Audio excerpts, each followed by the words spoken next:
Today, the trend with Internet of Things and smart switches and stuff is like a Wi-Fi powered, Wi-Fi enabled communication. Like for example, like a Wemo switch uses Wi-Fi to switch a relay on and off. But what if there was a way to communicate between devices just directly using wires, no Wi-Fi, and to just utilize all of the like 12 gauge wire that's running through your house.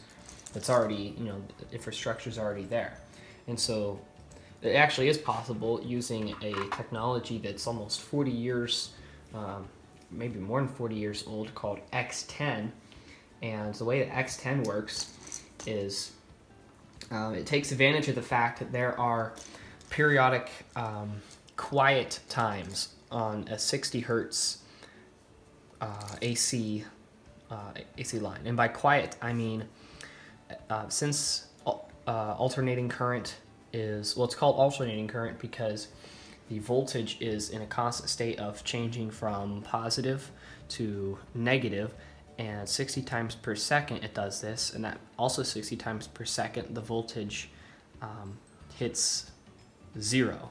Actually, I think it'd be 120 times per second, but the idea is that each time that the voltage is equal to zero, the X10 chips use that opportunity to send a quick burst of high frequency right there while there's no voltage on the line, and all the other devices connected can watch for those high frequency bursts and recognize them as individual bits, and you can transmit several bits and put them together to make a data packet and address certain devices. So obviously, if you send a bit on one of your outlets, they're all going to receive it since your house is wired in parallel.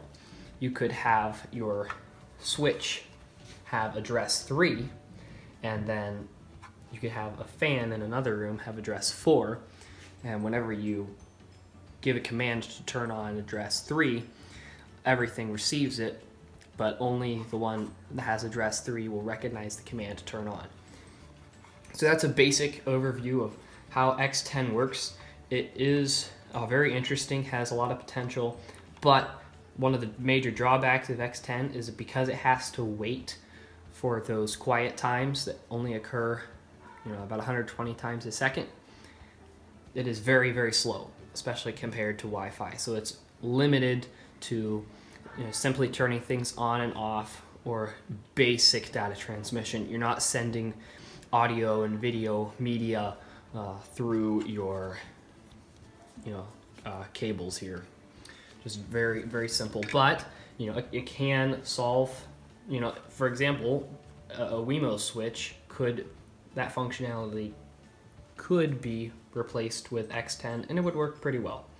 Well, I hope that you have enjoyed this video and gained some, background information about X10.